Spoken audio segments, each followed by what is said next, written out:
alerta principalmente para as grandes capitais do país. Más condições de moradia sem um mínimo de infraestrutura, como iluminação pública e saneamento básico, contribuem para o aumento da violência. O aviso é da diretora da Faculdade de Arquitetura e Urbanismo da USP, Maria Ruth Sampaio. Segundo ela, o descaso das autoridades com a periferia das grandes cidades, onde na maioria das vezes não há áreas de lazer, colabora e muito para o crescimento da violência. É isso mesmo. De acordo com a arquiteta, pode-se ser transformadas certas regiões em verdadeiros nichos de violência, prontos para explodir a qualquer momento. Fica aí o alerta para as autoridades pensarem um pouquinho mais na periferia das cidades, construindo praças, parques, quadras esportivas. Porque fica difícil você exercer a sua cidadania, a sua liberdade, num ambiente cercado de violência. Aliás, esse é o tema da nossa pesquisadora jurídica, Rosimeire Jorge Elias, o exercício da cidadania.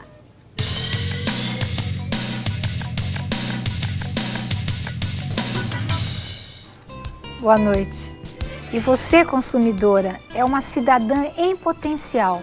Para que você saiba tudo sobre esse exercício que deve ser exercido a cada minuto da sua vida, está aqui hoje o Dr. Marco Antônio Ascul. Boa noite, doutor. Boa noite, com satisfação, doutora Rose, que eu venho aqui dar todos os esclarecimentos e auxiliar o cidadão a exercer uma democracia direta. Muito obrigada. Doutor Marco Antônio, então a nossa telespectadora, como consumidora, quais os caminhos que ela deve trilhar para exercer a sua cidadania plena? Muito simples. Primeiro, a conscientização dos seus direitos no regime democrático. É fundamental. O Programa de Defesa do Consumidor, hoje nós temos um programa vasto que vai desde a proteção da economia popular, da ordem financeira, bem como do Código de Defesa do Consumidor, que visa a aprimoração das relações de consumo. E tudo isso acrescido dos seus direitos civis. É muito importante que ela tenha consciência desses direitos para poder exercê-los independentemente de representantes. Hoje ela tem, por exemplo, os juizados especiais de pequenas causas, até 20 salários mínimos, ela não precisa de advogado, é facultativo, e ela pode ajuizar essas ações contra quem quer que seja, contra até agentes do poder público de natureza privada, que são as empresas mistas, CETESB, enfim, todas essas empresas, Sabesp, ela pode ingressar no juizado de pequenas causas, pleitear seu direito, e o juiz tem que dizer o direito contra quem quer que seja, ricos, pobres, governados ou governantes. Ela tem o gatilho em suas mãos.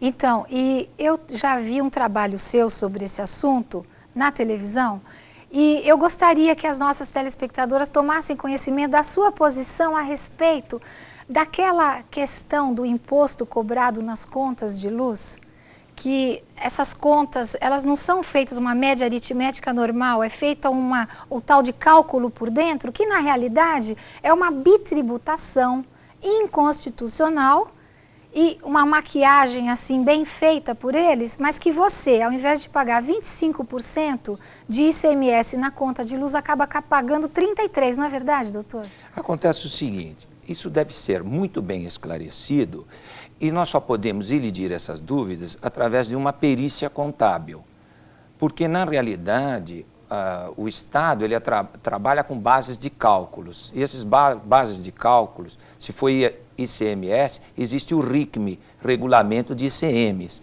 e eles trabalham também com alíquotas. Portanto, o melhor caminho seria pedir ou uma medida cautelar, uma perícia, para que se analise, se avalie realmente quanto o consumidor, o contribuinte deve pagar, e caso de resistência do poder público, fazer o depósito ou a consignatória.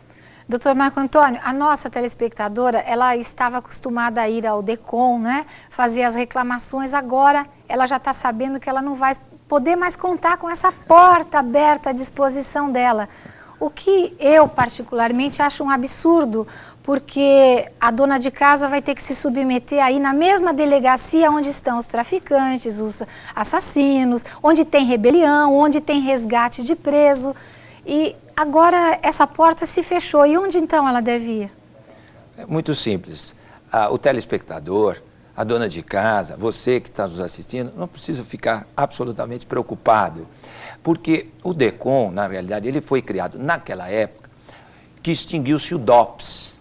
O DOPS era um órgão de opressão, uma polícia política, naquela época, que estava desvirtuada da sua finalidade, num regime democrático. Ela serviu muito bem em regimes ditatoriais, até para perseguir o trabalhador. Verdade. Naquela época, a chamada lista negra.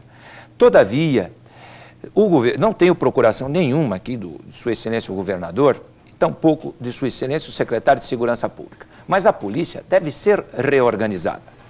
Ela deve ser reformada, até para acabar com aqueles resquícios da ditadura de triste memória. Eu entendo, penso que o governador, ele está tentando, não está com a síndrome de Pilatos lavando as mãos, ele está tentando reorganizar a polícia, mesmo sem uma emenda constitucional. Bom, mas eu acho que essa forma de fechar o DECOM foi muito triste para os consumidores, né?